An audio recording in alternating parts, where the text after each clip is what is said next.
Good evening. I'd like to call to order this meeting of the Wilson County Board of Education for November 21st, 2022. Next on the agenda calls for the approval of the agenda. Before we do that, I think we need to remove an item from the agenda under the Administrative Services Committee, item B, which is listed as an action item. Please strike that from the printed agenda. And with that, I will ask for an approval of the agenda. Madam Chair, Mrs. Powell, I move to approve the agenda with removal of item B under action items for the Administrative Services Committee for the November 21st, 2022 Wilson County Board of Education meeting. excuse me. It has been moved by Mrs. Powell, seconded by Mr. Breen, that the agenda be approved as amended with the item B under action items be stricken from the agenda. Is there any discussion? Hearing none, all in favor of the motion, let it be known by the sign of aye. Aye. Those opposed, nay. Let the record reflect that the motion carries unanimously. Please note that this meeting is being televised on Spectrum and Greenlight 22. The meeting is being live streamed through the Wilson County Schools YouTube channel. The public can also view the meeting through links on the Wilson County Schools Facebook, Instagram, and Twitter pages, and the Wilson County Schools website. Members of the board and members of the audience, would you please join in the Pledge of Allegiance to be followed by the moment of silence, and we'll ask Mr. Breen if he would lead this decision. I pledge allegiance to the flag of the United States of America and to the republic for which it stands, one nation, under God, indivisible, with liberty and justice for all.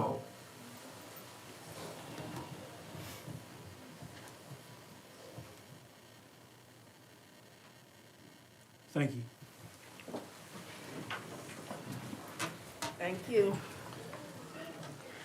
Members of the board, you have before you the minutes of October 17th, 2022, which was a regular board meeting, and November the 3rd, 2022, which was a work session. What is your pleasure in regard to these minutes? Madam Chair, Mrs. Barnes, I move that the Wilson County Board of Education minutes of October 17th, 2020, and the November the 3rd, 2022 work session minutes be approved. Second. it has been moved by Mrs. Barnes, seconded by Mrs. Boyette, that the regular board meeting minutes of October 17th, 2022, and the November 3rd, 2022 work session be approved. Is there any discussion? Hearing none, all in favor of the motion, let it be known by the sign of aye. Aye. Those opposed, nay. Let the record reflect that the motion carries unanimously. Dr. Mills and Mr. Breen, I'm going to turn it over to you for the good news report.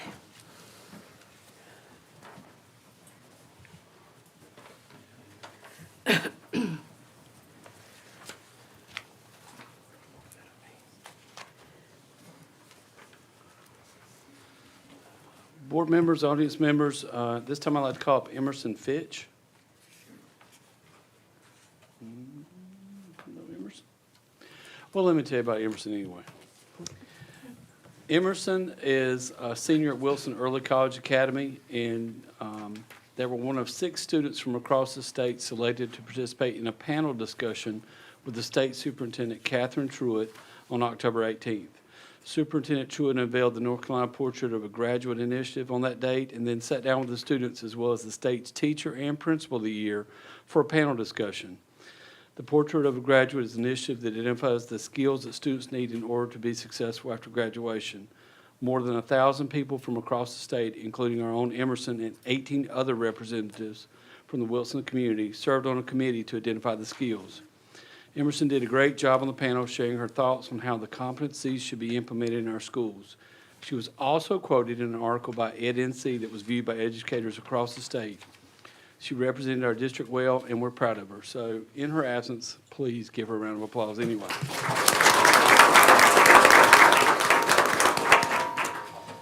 And at this time, I would like for Mr. Henry Mercer to come forward. I do know he's in attendance.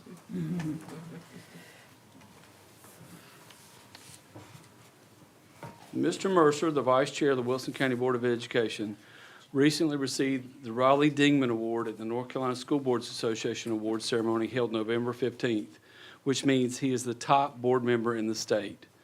This award is the highest honor a school board member can receive, and he was selected from a pool of nominees from across North Carolina. Our board nominated Mr. Mercer because of his incredible leadership and service as a member of the board and for his devotion to Wilson County Schools as a retired educator and student. He is a product of our school system and served the district as a teacher and administrator until retiring in 1998. In 2004, he was elected to the board after 18 years of service. He is just as committed now as he was in the beginning. Mr. Mercer visits schools every week to tell staff and students how much he appreciates them. We congratulate him on this much-deserved award and thank him for dedicating his life to our students, staff, and families. Congratulations, Mr. Mercer.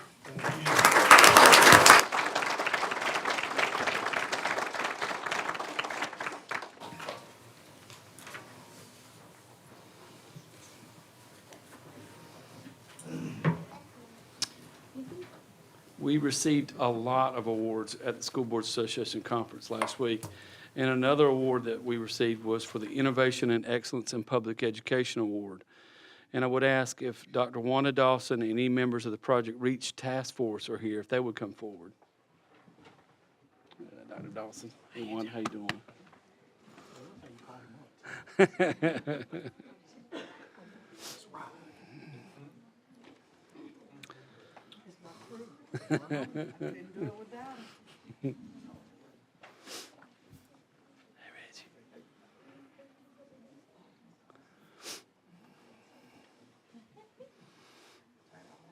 All right, act like a family, okay. All right, I know. All right, let me tell you about the members of the Project Reach Task Force. Project Reach received the Innovation and Excellence in Public Education Award at the North Carolina School Boards Association award ceremony. Our board nominated the initiative because of how beneficial it has been for our students. Wilson County Schools launched Project Restoring Every Absent Child's Hope, or REACH, in January 2021 to identify and assist disengaged students with a large number of absences. To accomplish this goal, a task force was created that consists of 13 Wilson County School staff members with a background in social work or school counseling.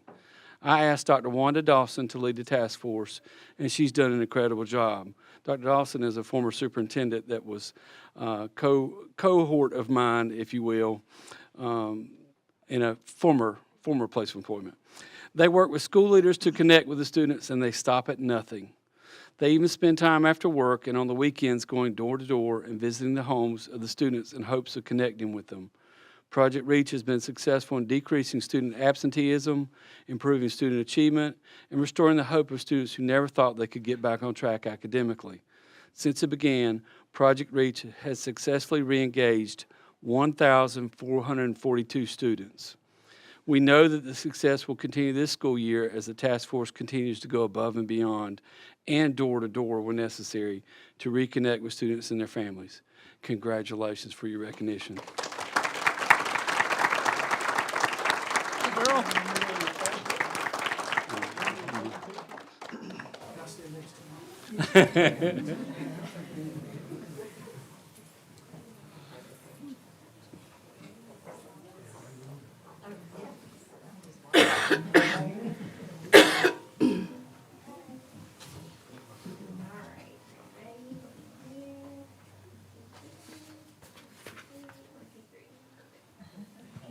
Good job.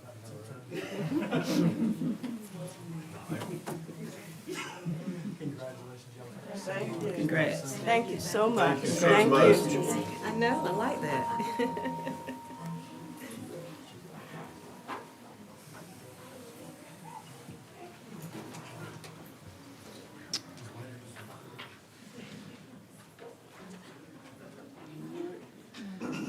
At this time, I'd like to recognize some really important award winners from the North Carolina School Boards Association Elementary Poster Contest.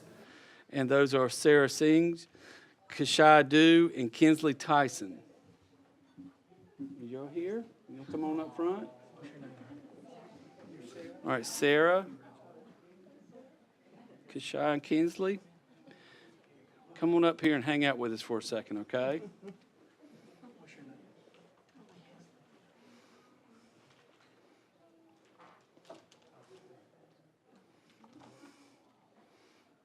All right, and Kashai. Kashai, we try, but he needs a lot of help, so help him out, okay? You might have to prop that one up. That's a big set. We'll lay it right there on that table, right beside you. All right, let me tell you about these important folks, because this is really the reason why we're here every month. You got it? We want to congratulate these 3 students whose artwork was recognized in the North Carolina School Boards Association Elementary Poster Contest. In the K2 poster contest, Sarah, right here, who is a 2nd grader at New Hope, won 3rd place. Kashai, who is a 1st grader at Vincent Bynum, won the People's Choice Award from the honorable mention entries. People voted you in, man. And we made no expense to make sure they voted too. In the 3-5 poster contest, Kinsley, a 4th grader at New Hope, won 2nd place. So we are very proud of these students. The theme for the contest was teacher appreciation, and they did a great job in their artwork showing how much they value teachers. The School Board Association announced the winners on November 15th during the annual conference. We want to thank their art teachers, New Hope art teacher Janine Kittinger and Vincent Bynum art teacher Tiffany Raffio, they get it wrong, for their guidance and the work they do each day to encourage and enhance the creativity of their students. I think I saw Ms. Hayes, and let's see, what else? Ms. Kittinger's here.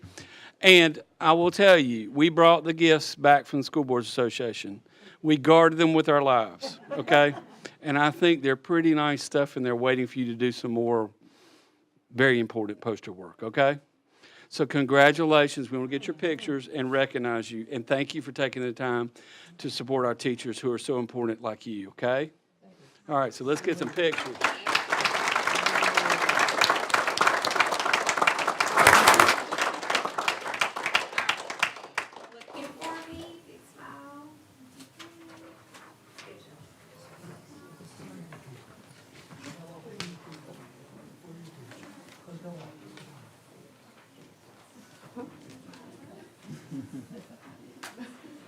That's cute. Let's go on.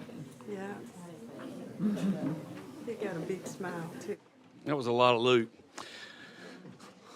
I will make one more quick announcement about the Champion of Education Award. We also had a really big winner from the School Boards Conference, which was Miss Christy Proctor, owner and operator of Chick-fil-A of Wilson.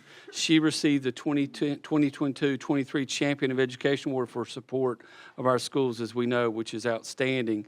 She was unable to attend tonight, and we're going to recognize her at the December board meeting.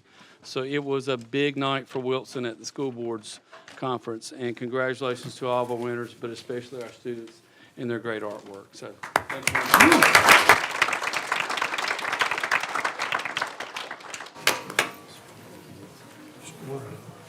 School Board Association. I got to set it at the table, and see next year, if somebody else wins. Thank you, thank you, thank you. Indeed, good news. And, you know, it's amazing. The gifts were bigger than a couple of the students. But they get a chance to improve upon their artwork, and the artwork was really wonderful.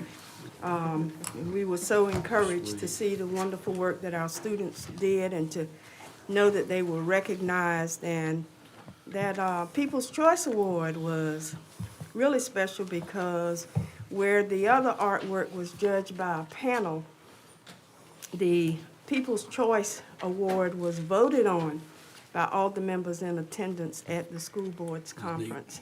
And so for that winner, we were really thrilled, and I congratulate everybody on their accomplishments.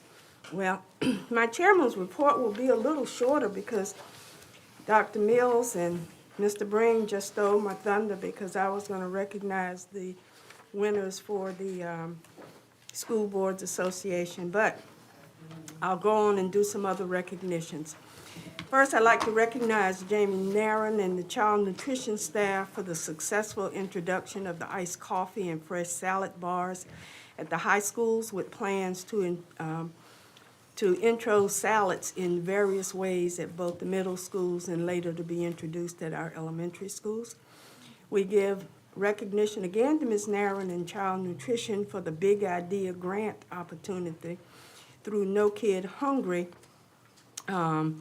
sponsored by Blue Cross Blue Shield of North Carolina for their measures such as grab-and-go items.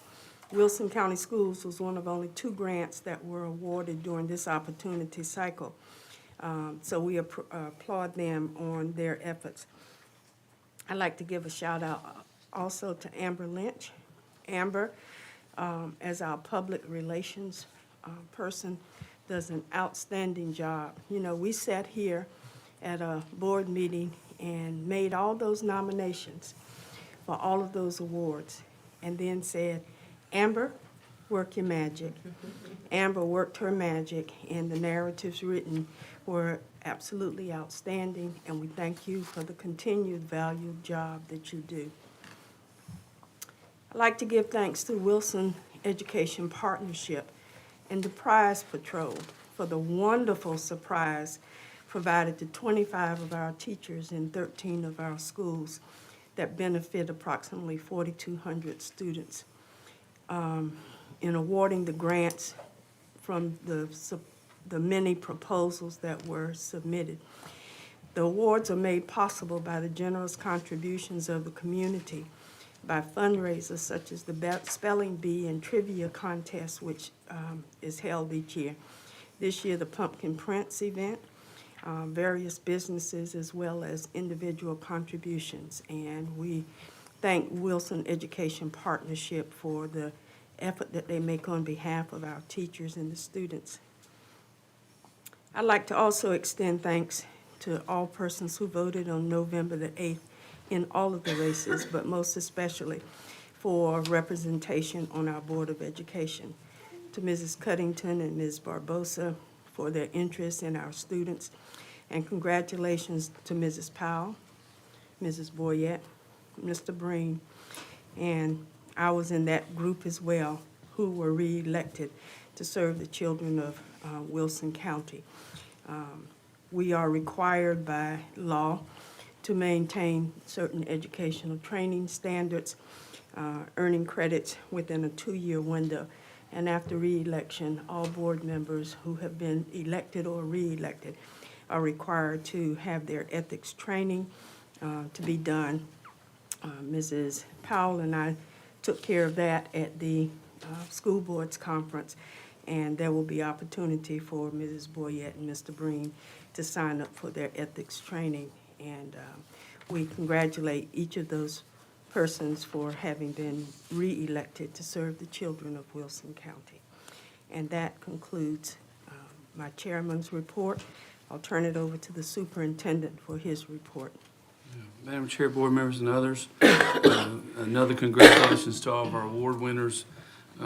Wilson was one of the main districts that was recognized at the conference, and I know that the board members in attendance and all of our board members and community should be proud. It is nice to see folks recognized at the state level, and it's especially nice to see our students recognized. And I, for one, am glad to have those art kits out of my truck. I was terrified of dropping one of those things coming across the parking lot. So, and they're on to do more posters for next year with all the materials that are in those kits. So we're looking forward to that. I'm pleased to share that New Hope Elementary Assistant Principal Brittany Dublin has been selected to participate in the next cohort of the Assistant Principal Accelerator Program. That begins this January. That's through NC PAPA, Principals and Assistant Principals Association. We nominated her for this program, and we're excited she was selected. The program's a professional development experience that prepares assistant principals for the challenges they'll face in the principalship. and it's gotten excellent reviews and is a good introduction for her to meet others. They're in the pipeline from across the state. And so I received word from Dr. Shirley Prince, and so we're excited about her being a part of that after the holiday break. I wanted to thank one of our community partners, United Tobacco Company, for donating $500 for family events for our English Learner Program. That's a great generous donation for connecting with families. Dr. Fitz shared about the WP mini grants, and I would echo that again for the support we received from all the partnerships through WP, as well as the work of Robin Williams and the team there. It is very exciting to see the teachers' faces light up with the grants program. It is something that they are actively encouraging, and we see more and more interest every year. We just had 11 of our current and past school-level teachers of the year spend the week on Ocracoke Island attending professional development through the North Carolina Center for the Advancement of Teaching, NCAT. The training sessions were facilitated by NC Peak Education, and we were really excited to be able to provide that opportunity for our teachers. You know, some of them missed it during the pandemic, and we were catching up some of the cohorts. They indicated it was a really good time for them to enhance their leadership skills and spend time with each other and learning from one another. This was the second group of the current and past teachers of the year that we've had to go through NCAT. The staff, which are some folks that we know, former superintendents and some folks who have done some work with us, indicated how much they enjoyed working with our teachers and how impressed they were with them. In fact, sent us some good incriminating pictures of them in various professional development sessions that we can use against them to make sure they will participate fully in all events. But I actually had a chance to talk to Ms. Moravi from Fike at an event Friday at Arisa. We had the Teachers of the Year attend with superintendents from across Arisa, and some various professional development. Had the State Teacher of the Year and the State Beginning Teacher of the Year as well. And she also wanted to share with the board and others of how valuable that NCAT session was and how much they appreciated being able to attend and spend that time to work in unison with their partners. So wanted to share that information. That is unusual for school systems to be able to do that and make that a priority, and I think that sets us apart. The last two items I have, board members, are I need to get some feedback from you. We have received requests for qualifications for construction manager at risk for the new Frederick Douglass Elementary from 3 companies, and I need to know if you would like us to simply add this to December board meeting, or if you would like for the companies to come present at a special meeting prior to the board meeting so that we could decide at that date. Just need to get your feedback on that. In the past, we have done that by having a presentation, or we've also have done it by selection. So I just need to know what the will of the board is. I would prefer a presentation. Okay. So Date? if that's the case, then Ms. Horace and I will work out a date prior to the December meeting. That way we could act on it at the December meeting and stay on schedule. Would that work? Yes. Okay. And then finally, I do want us to select, or at least make you aware of some possible dates for the next facilities planning meeting. I'll give you these possible dates, and then if you'll go back and look, Ms. Horace and I will follow up with you. Possible dates are Tuesday, January 10th, Wednesday, January 11th, Thursday, January 12th from 4:30 on, Tuesday, January 17th, Wednesday, January 18th, and Thursday, January 19th. So if you'll take a peek at your calendars at your convenience, and we'll follow up. Okay, January 10th, 11th. 10th, 12th, 11th, 12th, 17th, 18th, and 19th, and the only date that has some time constraints are the 12th, being from 4:30 or later, Okay. just based on calendar issues that we know we have.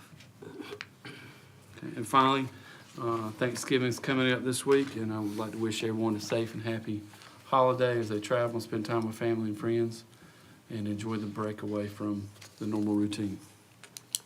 Madam Chair, that's all I have. Thank you, Dr. Mills. It is now the time of our agenda where the public has the opportunity to present input to us. Each person is granted 3 minutes for his or her presentation. This portion of the meeting is for the board to hear matters of interest from the public.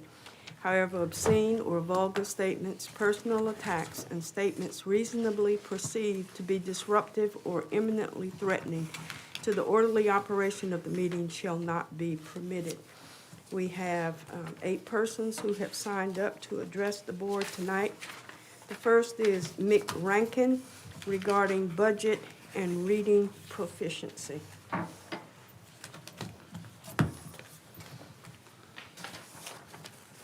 Thank you very much. I have a letter, if I can just hand this to be passed around to everybody. That way, I'm not going to read the whole letter. First of all, I want to say congratulations for everybody who was reelected. I know it was a big campaign going on.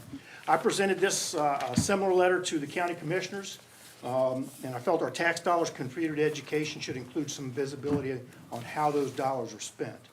I did go to the county commissioners' website. Their budget is right on the front page. You pull it up, and it's split out by department, and how much money is dedicated to each department. However, on the Board of Education's webpage, I really didn't find it, although I was able to get a copy of it, and I felt like that the budget, the way it's laid out, really doesn't tell me anything as a taxpayer, how my tax dollars are being spent here in education. Section 36 of the county budget talks about $23.8 million for current expenses and $1 million capital improvements. I expressed an interest that, you have your own separate budget. Why is there a separation between current expenses as well as capital expenses? And that the capital expenses, $1 million, is only about 4% of the total. And that doesn't seem like a whole lot across 24 different schools. So that there's concern there, although I do know that there's additional budget for capital items that are presented or by the Board of Education and approved by the county commissioners from time to time. But it just seems like wasn't a whole lot to begin with.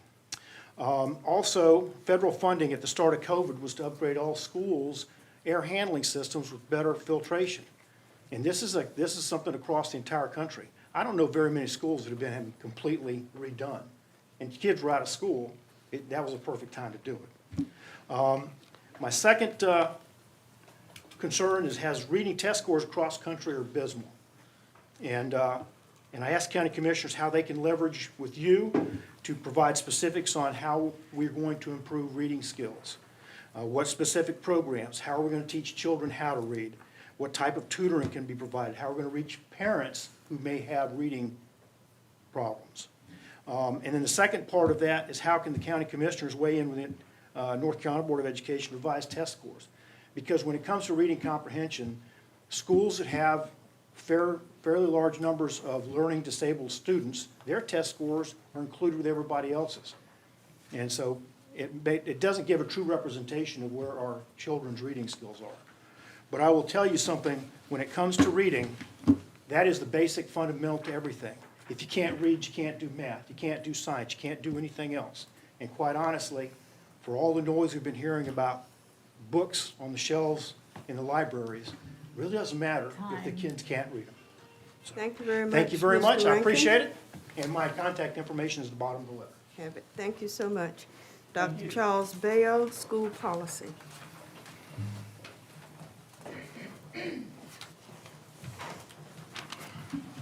Good evening. Good evening.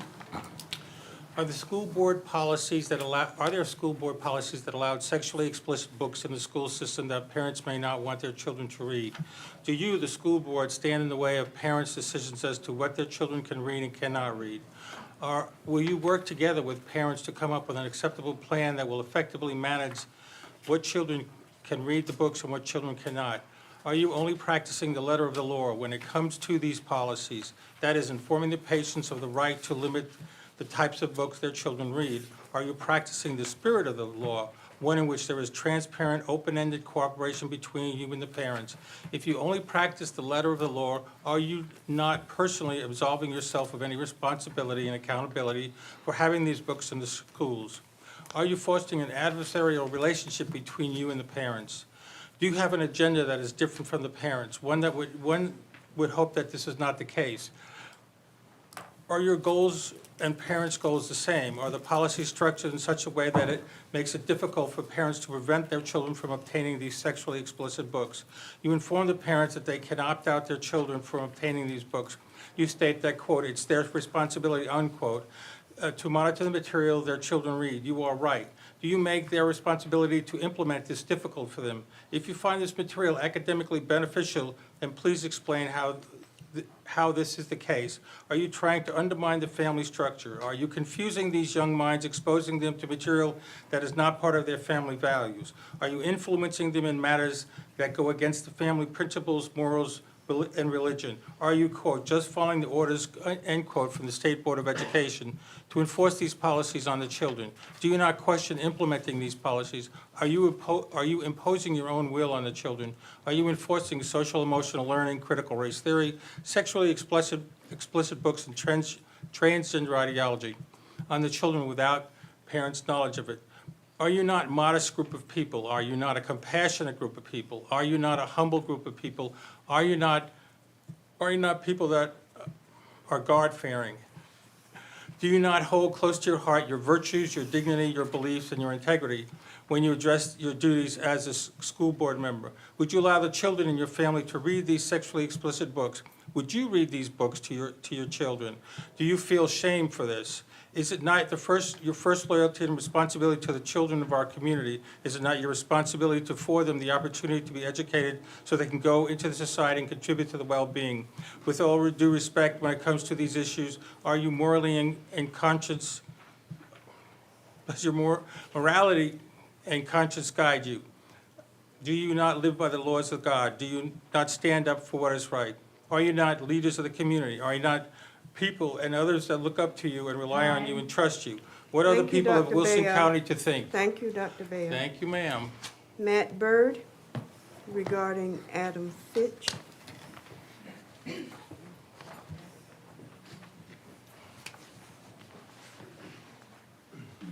Good evening, school board members. What we have is 3 of our 6th graders are handing you out support letters for Springfield Middle School boys and girls soccer coach Adam Fitch. He was relieved of his duties a couple weeks back after our fall season, and me, along with other parents of the team, both boys and girls, are here to get your recommendation for him to be reinstated as the boys and girls soccer coach at Springfield Middle School. Let me preface my remarks by saying none of the parents or the kids here have anything negative to say about our experiences at Springfield Middle School. This is simply about getting our soccer coach reinstated as such. Adam, who is not a public educator, volunteered his time, his effort, his energy into coaching our boys' soccer team this past fall.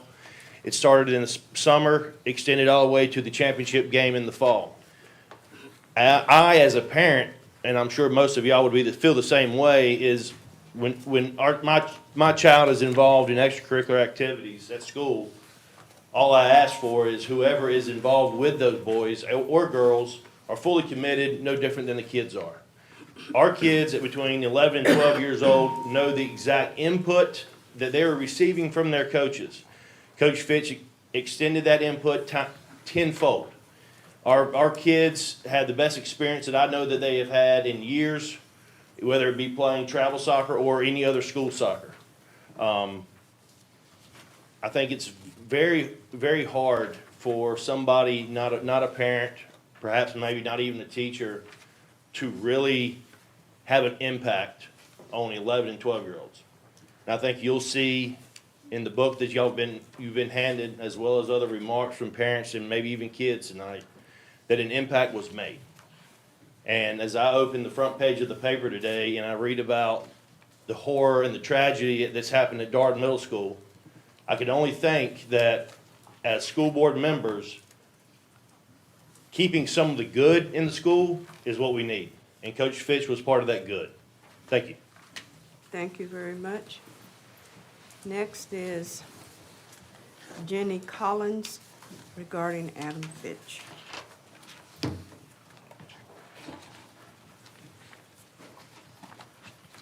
Okay, so public speaking is definitely out of my comfort zone, but I feel I have to stand up for my child. To see how upset she was when I told her Coach Fitch was no longer going to be the soccer coach was heartbreaking. She had never played nor had any interest in soccer before last season. Because of Coach Fitch, she grew to love soccer. She was looking forward to the girls' soccer season. A lot of the girls had already talked about Coach leading them to the championship game. They made the semifinals last season. He worked them out 2 to 3 times a week over the summer, getting ready for the season. The most workouts of any coach there, and I know this to be a fact because my child does participate in 3 sports at Springfield. Someone that took time away from his job and family to be there for the boys and girls soccer to help them improve, and now she has no interest in playing without Coach Fitch. I know several kids that were upset about this decision and also have no interest in playing. That says a lot. Because of this decision, Springfield has lost a great coach and also his wife that was a teacher at the school at a time when it's hard to find people that truly care about the kids. Another thing that Coach Fitch did at the recognition ceremony held at the end of the fall sports was give out extra awards other than the 3 provided by the school. The football team also gave out additional awards. I know from speaking to some soccer parents that these kids that received honorable mention or offense and defense award talked about how excited they were after the ceremony. He also did this at the end of girls soccer in the spring. If this makes the kids happy to get some kind of award, whether it be ones given by the school or an extra award, that's great. Because we're focused on the kids, and anything to do in athletics or academics for that matter should be about the kids. I also noticed that he was being rushed when trying to talk about each award and about the team as a whole. We are at the ceremony for the kids to hear of their accomplishments. Why are we rushing? Any decision should be based on what's best for the kids because that's what it's about. These kids and surrounding them with genuine people that truly care. I have knowledge of how hiring and firing works because my husband is involved in this at his job. And if you have an issue with someone, you sit them down, talk about it, and give a chance to correct the issues. Was this done in this case? I have all ideas it was not. We're talking about a coach that the kids loved and respected. He gave so much of his own time to help each kid. Why fire a coach that was doing his job as far as treating kids each as his own, teaching them the game of soccer, and making them love the sport? It's hard to find that these days. Most coaches come and go, and in these kids' lives, but when you find one that is teaching them the game and how to truly be a good person on and off the field, it's a big mistake to take that away from these kids. Do you think we are all here now if we were not so passionate about this and having him involved in these kids' lives? He needs the opportunity to have the soccer coaching job back and to be able to coach these kids. Any administrative issues that may be involved need to be worked out behind closed doors. And if it's not about the kids' well-being, then handle it away from the field. But give these kids back one of the best soccer coaches that my child, along with the rest of the soccer kids, have ever had. Thank you. Mackenzie Collins regarding Adam Fitch. My name is Mackenzie Collins, and I'm writing this letter on behalf of Coach Adam Fitch. He is the best coach I've ever had. Last year was my first ever year playing soccer. I have grown to really love this sport, and that is because of Coach Fitch. I went from not knowing anything about soccer to starting. He was always there to encourage and cheer on both the girls' team and the boys' team. I was very upset when I heard that he would not be coaching us this season. I was looking forward to playing again this year and making it to the playoffs because I knew we could with Coach Fitch as our coach. The team was so excited about this season. He always spent time training us or doing workouts with us to help us improve. He spent so much time during the summer working out with the both girls and boys team to help us have the best teams we could. He always supported me in other sports I played and came to my games to cheer me on along with any other players. Without Coach Fitch at Springfield, I do not even want to play soccer. He truly cares for each and every one of us, and we need his leadership and coaching, and without the soccer, it will not be the same. I have 2 friends that couldn't make it tonight, and they wanted me to read their letters. Dear Wilson County School Board, I first wanted to say that Adam is one of the best coaches I had. Yes, he yells and can be upset with you, but all he wants is for you to be great. Adam was the only coach that really showed his players tough love. Adam said and showed us that he loves us. I was never a soccer player or even thought I was. Adam saw potential in me by watching me play basketball. I tried out for soccer and made the team. After our first game, I was in love with the sport. Soccer quickly became one of my favorite sports because of Adam. All I'm trying to say is Adam is one of the best coaches at Springfield Middle School. I love him to the moon and back. He should be welcomed back as the soccer coach. This letter is from Bria, a former soccer player. I first wanted to start off by saying Adam is obviously a very nice coach, but he also treats you like you're one of his own. Yes, when you coach, you are in a position to help people and treat them skills, but Coach Adam was one that cared about you. He would check up on you if you looked upset, he would help you in life skills, and he would love you. My favorite thing about Coach Adam is that the fact he put in work and love into his job. He bought equipment and kept his field decent with his own money. He would give you tips on soccer and lead you to your success. I was never into soccer, but I just tried out because my dad told me to, and him and my dad are good friends. He actually made me fall in love with the sport and made me want to go to school to play it. Soccer was definitely one of my top 3 sports to never try, but now it is one of my top 2 sports to play. For this, I will say, and never lie, in my opinion, Coach Adam is definitely one of my favorite and best coaches at Springfield Middle School. I'm not going to say too much, but I love him to death, and he should come back. Adam Fitch? Dr. Fitch, if it's acceptable to the board, I'm going to pass on speaking, if that's okay. All right, thank you, sir. Nicole Byrd, regarding Adam Fitch.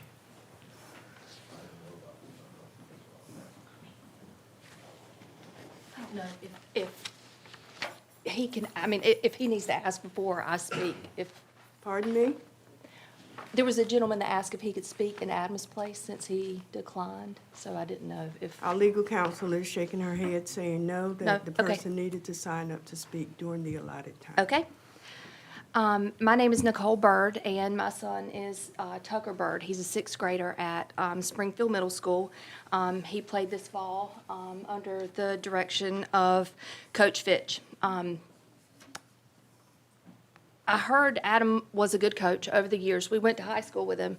But what my family witnessed from the very second Tucker stepped on the soccer field in the spring was nothing short of extraordinary. Tucker's played soccer since he was probably 5, 6, and he just played. He played rec soccer, and it was the thing that we did to keep him active. But his life and ours around him changed when he began playing for Adam. I personally have never experienced anyone other than family more dedicated to my child and their well-being, their growth on and off the field. Adam truly not only taught these boys how to play soccer, but how to be gentlemen, how to carry themselves, how to play as good sports, things that we all as parents need help with, especially this day in time. I will admit my observation of this soccer season became a bit skewed. We played Elm City. It was a very intense physical game. And we had dinner with a group of our friends. They're all sports family, sports-minded. And we were talking about the Elm City game, how intense it was. And a child, 14 years old, looked over and said, Adam needs to be careful. Kat is trying to have him fired. And he was referring to Coach Adam and Kat, the athletic director at Springfield. I know both of these people. It blew me away. Had no idea why this would be the case. And later found out that this was a conversation that was witnessed on a football field in front of a lot of people. It was talking about having Coach Fitch fired. So I just began watching and wondering if something that I was witnessing was completely different than other parents and families.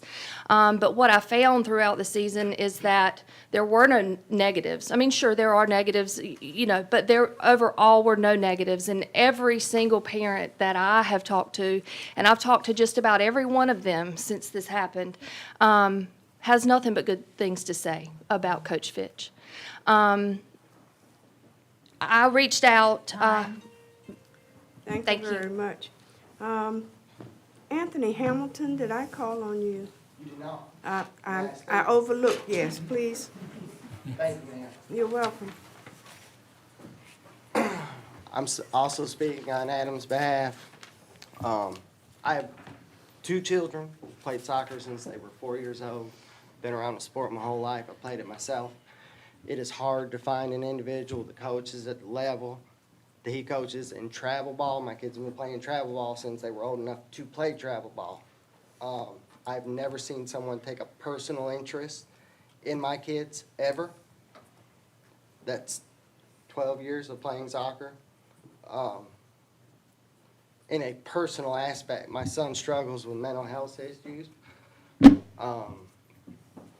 He put his hand out, he reached out, he helped my child, he looked after my child. There was an incident within those Elm City games that I brought to the school board, to the school's attention, and no one other than Adam seemed to have an interest in fixing the problem, to making sure my son was in a safe situation.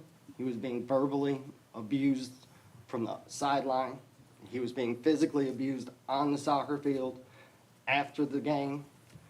The coach from the opposing team taunted him in his own way to get away with it. It was brought to my attention. My son was punished. Nothing was done. Nothing was looked into as to us as adults. My son struggles, and he was crying on himself, away from everyone, to gather himself. This is one of his coping mechanisms. It has worked. As adults, we know that situation. He is upset. He's not hurt. He verbally told him he was okay. 3 times, he placed his hands on him, and my son lost it. Nothing ever was looked into that. And I believe some of this is a backlash due to him pushing so hard to make sure our kids are being looked at and after while playing youth sports. You're talking about a 12-year-old child taking verbal abuse from people that are grown on the sideline. So for me, it's even more personal that you're losing someone of that stature in an area where you touch young men and teach and women, to teach them how to do right, be right, and to be active citizens within the troubled nation that we live in these days. So I struggle with why you would want to lose something like that when it's so hard to find good people in this world today, yet alone people that are willing to give their time, extra effort, and don't ask for any extra in return. Time. Thank you, Mr. Hamilton. Members of the board, you've heard the comments that have been shared with us. And the board has the following options: to direct the chairman to respond to the concern on behalf of the board, to direct the administration to respond to the concern, to refer the matter to a board committee, to refer the matter to the administration, or to place the matter of concern on the agenda for a future meeting. What is your pleasure? Madam Chair, Mrs. Powell?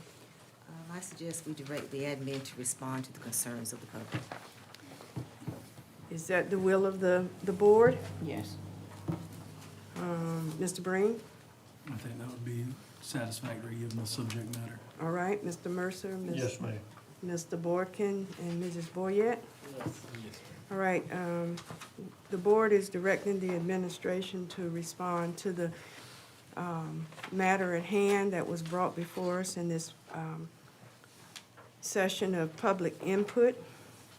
We thank each of the persons who have come to share your concerns and issues with us, and you will be responded to accordingly. Thank you very much.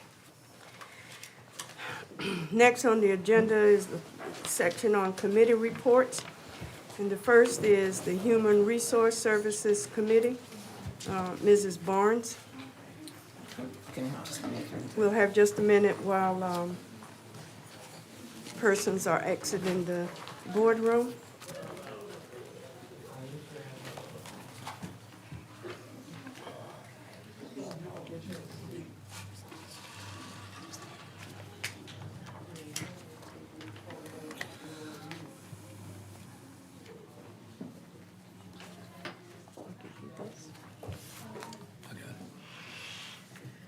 Madam Chair, members of the board, the Human Resource Services Committee met this afternoon at 2:37 PM, and the members present were Mrs. Boyette, Mr. Boykin, Dr. Fitch, and administrators, Dr. Mills and Dr. Wilson. We had three action items that deemed our attention. In the first, we were given a very extensive explanation of our beginning teacher support program plan. And there are three key points that I would like to share. At the beginning of the school year, there were 53 participants at the three-day orientation. And at the beginning of the year, there were 3 new beginning teacher coordinators under the umbrella of Human Resource Services, one for the elementary, one for the middle, and one for the high, that were employed to work with beginning teachers. The next layer is the mentor support. And under the link on the Wilson County Schools webpage, it will keep them connected with the mentors, and the mentors connected with the beginning teachers to make sure that there's open communication. There is a North Carolina Beginning Teacher newsletter, and that is going to be shared monthly instead of quarterly. And there were several different points made. The differentiated support for levels of beginning teachers, the monthly mentor support meetings, more support for portfolios that need to be reviewed by the Department of Public Instruction, which would offer support for residency teachers. And these new changes will help provide increased proficiency of communication and alignment. At the present, we are supporting 126 beginning teachers. Beginning teachers can sign an extra curriculum waiver that provides optimum working conditions. There's more information on the slide presentation that was given this afternoon to each of us. The mentor section and assignment qualifications are also in the presentation slide, so I won't go over those.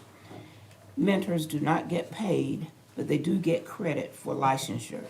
And some of us on the committee felt that it would be nice if we could find some budget that would maybe pay us just a minimum amount along with the licensure that they get, the licensure accreditation. And the last layer is a mentor support program, and they have a mentor support coordinator at each school, and it's usually the assistant principal. At times there are others. It was a motion made that we recommend to the full board that we approve the beginning teacher support plan. And I'd like for us to vote on that maybe now or at the end of my presentation. Dr. Fitch, now? I need the motion now if this is, if you're ready for that beginning teacher support program plan to be approved. Well, I make a motion that we recommend that we approve the beginning teacher support plan as presented by administration. Second. It has been moved by Mrs. Barnes, seconded by Mrs. Boyette, that we approve the beginning teacher support program plan as presented by the administration. Is there any discussion? Hearing none, all in favor of the motion, let it be known by the sign of aye. Aye. Those opposed, nay. Let the record reflect that the motion carries unanimously. All right, Ms. Barnes? The next action item was the qualified observer list for the 2022 and 2023 school year. And it was also mentioned that if there's a need for any appropriate plans or other observers, that they could be added to that list. And at our meeting, we made a motion that we recommend to the full board approval of the observation list as presented by administration. So are you making that a formal That's a motion at formal this motion. point? Yes. I second. It has been moved by Mrs. Barnes, seconded by Mrs. Boyette, that the qualified observer list for 2022, 2023 be approved. Is there any discussion? Hearing none, all in favor of the motion, let it be known by the sign of aye. Aye. Those opposed, nay. Excuse me, let the record reflect that the motion carries unanimously. Lastly, we had the personnel recommendations as presented by administration, and we would like to recommend to the full. Mrs. Barnes, I think that's closed session. Okay, and that was what I was going to say. So that's that- not for now. Okay, good deal. Thank you. So otherwise, that concludes your report, correct? Yes. Thank you. Next on the agenda, Administrative Services Committee, Mr. Mercer. Thank you, Madam Chair. Yes. This afternoon, the Administrative Services Committee met, and a representative from Anderson, Smith, and White was present, Dr. Wilson, Dr. Williams, administrator, and his assistant, Art Stanley, Mark Letchworth, Greg Woodard, Dr. Mills, and all of the Board of Education members. We have one information item and four action items. The information item is the 2021-2022 audit report. And it's, I ask, and it's safe to say that the independent auditor's report shows that by Anderson, Smith, and White, no findings, and no deficiencies, and a good fund balance management, which I think is what we want. Now, anybody else want to comment? I just Ms. want to say, could we give ourselves a round of, and Mr. Stanley and the entire staff that prepared that report, a hand, because that is a tremendous thing. It is that. Very clean audit.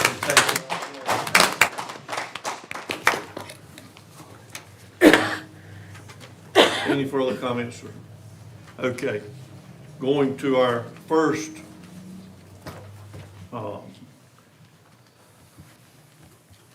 action item is a request for approval to redistrict the high school attendance boundaries that would go into effect 2024-25. Anybody want to make any comments or ask any questions? Hearing none, on behalf of the Administrative Services Committee, I move the full board approve the district, approve the request for approval to redistrict the high school attendance boundaries that will go into effect 2024-2025 school year. Second. It has been moved by Mr. Mercer, seconded by Mrs. Powell, that the full board approve the request for approving to redistrict the high school attendance boundaries that would go into effect in the school year 2024-2025. Is there any discussion?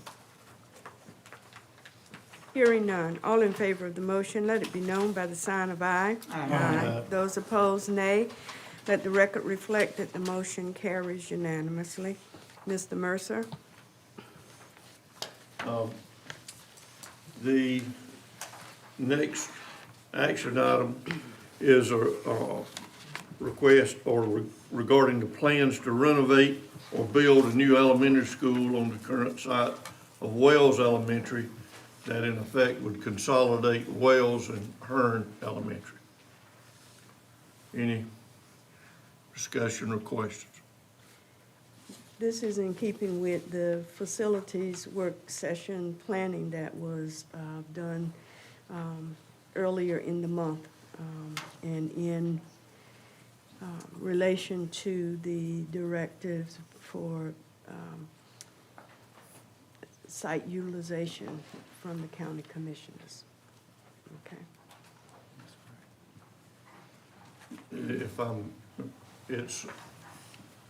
It's speaking to the plans to do that, not necessarily. This just allows the administration to begin To the pursue. planning process or to begin to pursue what kind of options we would have in order to allow us to have that consideration, yes. And that is a priority. Any other questions or comments? Hearing none, Madam Chair, Yes, on behalf of the Administrative Services Committee, I move that we approve administration to pursue plans and considerations to renovate or build a new elementary school on the current site of Wells Elementary that would consolidate Wells Elementary and Margaret Hearn Elementary Schools. Second. it has been moved by Mr. Mercer, seconded by both Mr. Boykin and Mr. Breen, that we authorize the administration to move forward with plans to renovate and/or build a new elementary school on the current site of Wells Elementary School that would result in a consolidated Wells Elementary and Margaret Hearn Elementary School. Is there any discussion? Hearing none, all in favor of the motion, let it be known by the sign of aye. Aye. Those opposed, nay. Let the record reflect that the motion carries unanimously. Mr. Mercer? Our third action item is a request to approve a contract that exceeds $90,000. It's with Allred Mechanical Services Incorporated for HVAC upgrades for Elm City Middle School, which would be paid for with ESSER 3 funding in the amount of $5,464,400. And if I understand it correctly, this is to, by and large, replace the heating and air conditioning. It'll be in two sections, but it will replace systems and bring it up to date. Is that fairly accurate? Any other comments or questions? Hearing none, Madam Chair, Yes. I move that the full, on behalf of the Administrative Service Committee, I move that the full board approve the contract with Allred Mechanical Services Incorporated to provide HVAC upgrades or replacements for Elm City Middle School using ESSER 3 funding at $5,464,400. Second. Second. It has been moved by Mr. Mercer, seconded by both Mrs. Powell and Mr. Breen, that the full board approve the contract for Allred Mechanical Services Incorporated for the upgrade of the HVAC system for Elm City Middle School using ESSER 3 funding in the amount of $5,464,400. Is there any discussion? Hearing none, all in favor of the motion, let it be known by the sign of aye. Aye. Those opposed, nay.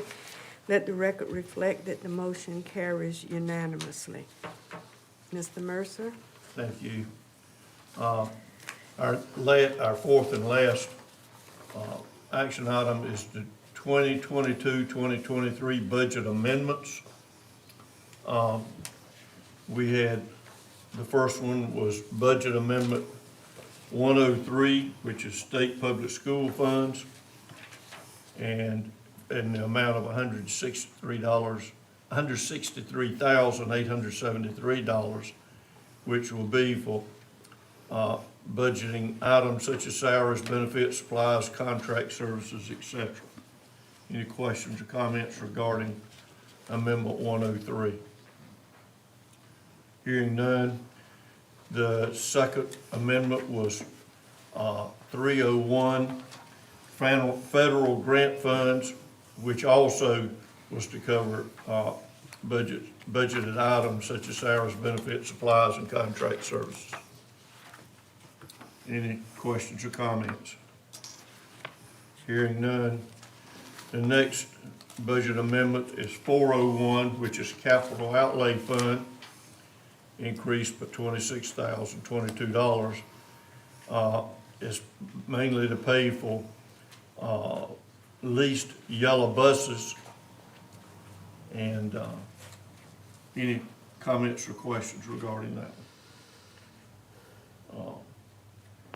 The next one is Budget Amendment 501, School Nutrition Fund, and it was supply chain funds, which budgeted for food purchases, $186,352. Any comments or questions regarding that one? The last amendment was Amendment 803, which is the Local Special Revenue Fund for $1,069,640. And that also was for salaries, benefits, supplies, equipment, contracted services, etc. Any questions or comments? Hearing none, Madam Chair, Yes. on behalf of the Administrative Services Committee, I move the full board approve Budget Amendment 103, 301, 401, 501, and 803 as recommended by administration. Second.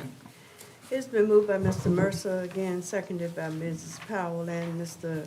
Green, that the full board approve budget amendments 103 State Public School Fund, 301 Federal Grant Fund, 401 Capital Outlay Fund, 501 School Nutrition Fund, and 803 Local Special Revenue Fund of the 22-23 budget. Is there any discussion? Hearing none, all in favor of the motion, let it be known by the sign of aye. Aye. Those opposed, nay. Let the record reflect that the motion carries unanimously. Thank you very much. Mr. That Mercer? completes my report, Madam Chair. Okay. The next item on the agenda is the Instructional Services Committee. That committee met this afternoon, and we had 3 informational items and 5 action items. The first informational item was a contract requiring board notification for exceptional children's services. That is a contract under the threshold of the 90,000, which the superintendent can just inform us of. The contract is with IntelliChoice Home Care for medical staffing services not to exceed $80,000. Any questions? This is for nursing services for clients in the Exceptional Children's Program. The second item for information is the Restart Annual Report. We know that Barnes and Hearn were approved to be Restart Schools in January of 2020, and the Restart Schools have to submit an annual report to the North Carolina Department of Public Instruction by December the 1st. So the report for the 2021 school year is what is to be submitted for Barnes and Hearn. And both of these schools have utilized and report on the associated measures that are as follows: budget flexibility, employment flexibility, curriculum flexibility, professional development flexibility, lesson plan format flexibility, and walkthrough instrument flexibility. It is noted that both schools met their flexibility outcome goals for the 21-22 school year to be reported. It was also noted that Barnes, due to the success of the programs in the schools for Restart, that Barnes is going to host the administrators of all the Restart schools across the state in December, on December the 1st. And the administrators will have the opportunity to walk through the schools, to look at the programming, to look at in action what has been used at Barnes in the Restart process. So this is an informational item, as that report will be filed with DPI with the upcoming deadline. Are there any questions? And we applaud Barnes for the work that has been done in Restart and the fact that they are now being looked at as a model for other Restart schools within the state, which is a testament to the staff at Barnes for the hard work that has been done, and we appreciate all of that as it goes to work for the improvement of the student success. So I think a round of applause is called for in this sense because we have come an awful long way. So please join me in that recognition. All your staff, sir, and all of us. Entire staff is to be commended. The next item on the agenda is the draft administrative regulation 4003, R, translating and interpreting for students and programs. This draft came to us last month for review, for information, and the board asked that one statement be stricken from that administrative regulation, and that was done. If you look at your packet, and you will see everything in red except one sentence starting on lines 19 and 20 that will be stricken, and so therefore the administrative regulation for translating and interpreting for students and parents is now in place and at the behest and the utilization of the administration. So thank you very much. Now, Mr. Mercer, I'm going to turn the meeting over to you as there are action items that are for discussion and presentation that I will be making to you. Yes, ma'am. The first of the action items dealt with the approval of the school improvement plans. Members of the board, we had bedtime reading called school improvement plans that came to us earlier, and we shared our comments and concerns with the administration, and it is time for those improvement plans to go forward as keeping with General Statute 115C 105.27D. The administration is requesting that we approve those improvement plans that were presented, and at the direction of the Instructional Services Committee. Mr. Vice Chair, I move that the approval of the school improvement plans as presented by the administration be made and done. Second. It's been moved by Dr. Fitch and seconded by Mr. Breen that the full board approve the school improvement plans as were presented by the schools.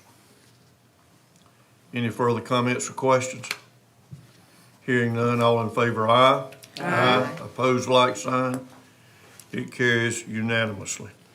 Thank you very much. The next item for action is the Strong Schools North Carolina COVID-19 testing funding. Members of the board, Wilson County Schools is qualifying for funding based on our WASH clinics being used and their ability to provide COVID testing through the clinics.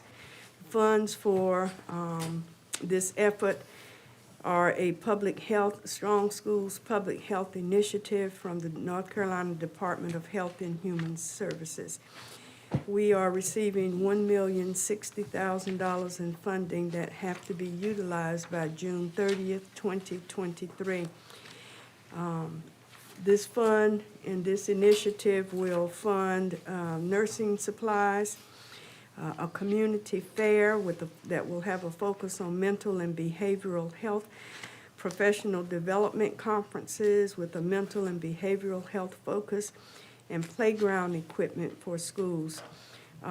Individual group counseling will be a part of this, and we have had discussion about the mental health and the behavioral health that have resulted from the COVID isolation And this grant helps to get at this.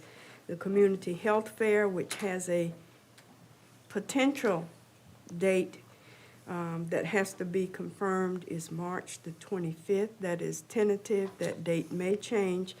And it is to be available for all of Wilson County residents, because it's not just the children, but the parents of the children and our workforce, our teachers, our staff, and this community fair will be open for all of those. So upon the request of the Instructional Services Committee, Mr. Vice Chair, I move that the Strong Schools North Carolina COVID-19 testing funding be approved by the full board. Second. It's been moved by Dr. Fitch and properly seconded by Mr. Breen that the full board approve the Strong Schools North Carolina COVID-19 testing funding. Any further question or comments? I just wanted to say that even though the name sounds weird as it approves as an action item, that there are several allowable uses for that funding, not limited to COVID testing itself. And we're utilizing these funds in accordance with those allowable uses. Correct. Thank you. Duly noted. I mean, it's, We've got people, I'm sure, watching this. yes, they, and we've listed it, I think, the possible uses. Any further comments or questions? Hearing none, all in favor, aye? Aye. Opposed, like sign. It carries unanimously. Dr. Fitch. The next item is the Comprehensive Support and Improvement Funding Application, PRC 105. Members of the board, this is in support of State Title I allotment. Vic Elementary School has been identified as a comprehensive support and improvement school. The funding will be based on average daily membership, or ADM. We found that the funds will be utilized for learning-focused professional development, summer professional development, providing experiential learning through standards that are aligned, field trips for all grade levels, instructional staff retention bonuses, and instructional staff signing bonuses. We had a discussion in regards to the types of bonuses that are created with these fundings, timelines for payment of these funds and the amounts to be paid, and the number of employees that will be receiving the largesse of this grant funding. Amounts will be prorated for staff who are itinerant at VIC, and it is a way to continue the support and improvement for the students and working with the staff at VIC.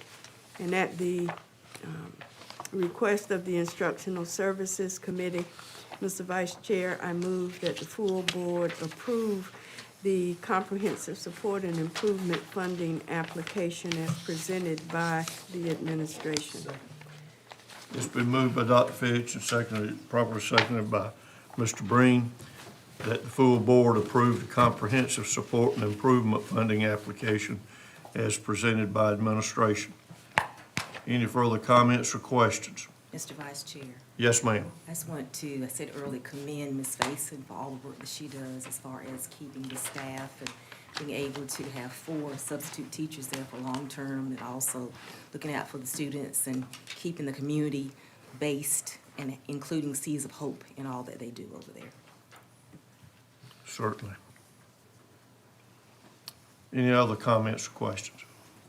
Hearing none, all in favor, aye. Aye. All opposed, like sign. It carries unanimously. Dr. Fitch.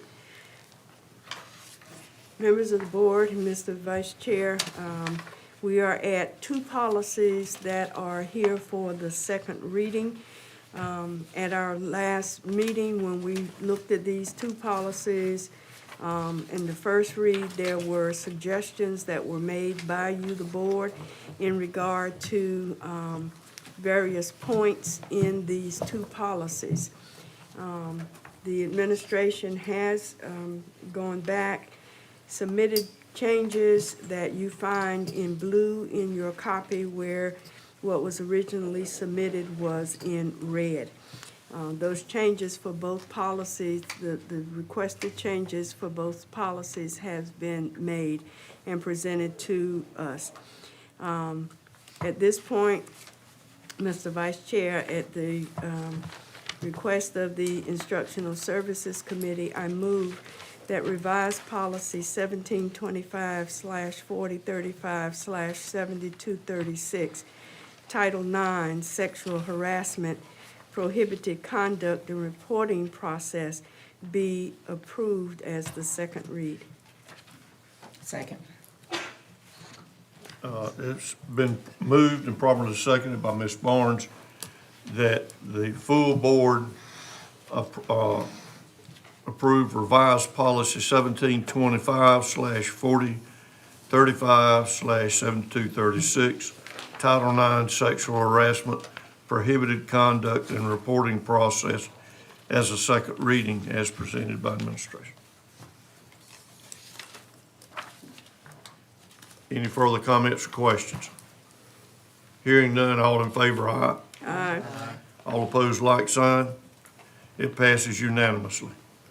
Mr. Vice Chair, on the advice of the Instructional Services Committee, I move that revised policy 7226/4036/7237, Title IX, Sexual Harassment Grievance Process be approved on the second read. Second. It's been moved and properly seconded by Dr. Fitch and Mr. Breen that the full board approve revised policy 1726/4036/7237, Title IX, Sexual Harassment Grievance Process, second reading. Any further comments or questions? Hearing none, all in favor, aye. Aye. All opposed, like sign. It passes unanimously. Dr. Fitch is Thank you so back to much. you. Yes, ma'am. Before I entertain a motion from Mrs. Barnes, I would like to point out in recognizing Mr. Mercer tonight for being named the Raleigh Dingman Award winner. I'd like to make the public aware that, as well as board who may not be aware, that by having been afforded this honor, Mr. Mercer will spend next year as an advisor to the state school boards, to the North Carolina State Board of Education, speaking on behalf of school board members throughout the state and having an input.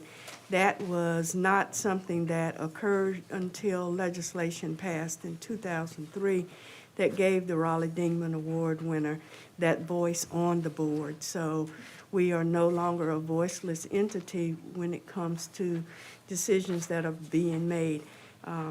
Even though he does not have a vote, having a voice as an advisor carries a lot of weight. He, along with the state superintendent of the year, the principal of the year, 2 student advisors, get to give input to the state board before decisions are made. So we know that he will do a good job there. And this also means that for the next year, he will have a seat on the board of directors for the North Carolina School Boards Association. So in addition to the work that he does here with us in Wilson County, he will have a larger voice within the state of North Carolina, and we applaud him for his efforts. Now,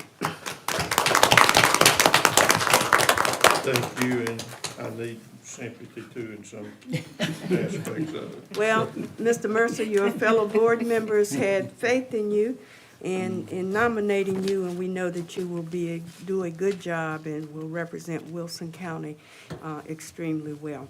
Madam Chair, Yes, sir. if I understand it correctly, as a matter of process, the agenda for the school board, state school board goes out a week prior to the meeting, and it's a 2-day meeting. Correct. Ms. Winter will provide me with speaking points and information regarding the items on the agenda. And I would hope that the superintendent will provide me some, I'll share that with him. And regarding the needs of Wilson County. Oh, okay. I'm not gonna ask you to go with me or for me. Thank you. I'll Thank you. weather that storm. But if there are issues that are particularly important to us, Yes. and you will help me, be keenly aware of it, then I will, given an opportunity, I'll voice those opinions. Be glad to do that. Thank you so much. Thank you. Mrs. Barnes? Madam Chair. Yes. I move that the Wilson County Board of Education go into closed session to consider confidential personnel matters as provided in North Carolina General Statute 143-318.11A1 and 6 and 115C-319 through 321 to consider confidential student matters as provided in North Carolina General Statutes 143-318.11A1 and North Carolina General Statute 115C-402 and the Family Educational Rights and Privacy Act 20 U.S.C. 1232G to establish or give instructions concerning the Board of Education's negotiating position concerning a potential acquisition and or lease of real property as provided in North Carolina General Statute 143-318.11A5 and to consult with the Board of Education attorney and preserve the attorney-client privilege as provided in North Carolina General Statute 143-318.11A3. Is there a second? Second. It has been moved by Mrs. Barnes, seconded by Mrs. Boyette, that the Wilson County Board of Education go into closed session to consider confidential personnel matters as provided in North Carolina General Statutes 143-318.11A1 and 6 and 115C-319 through 321.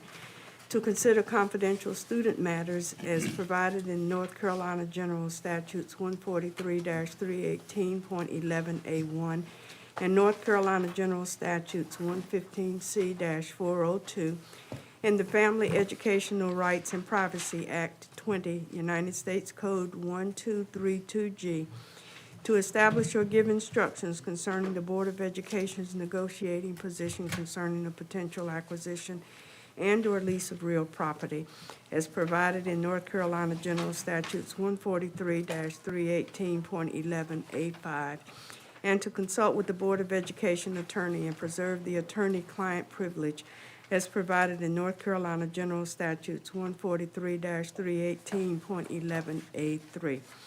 Is there any discussion? Hearing none, all in favor of the motion, let it be known by the sign of aye. Aye. Those opposed, nay. Let the record reflect that the motion carries unanimously. We are adjourned to closed session.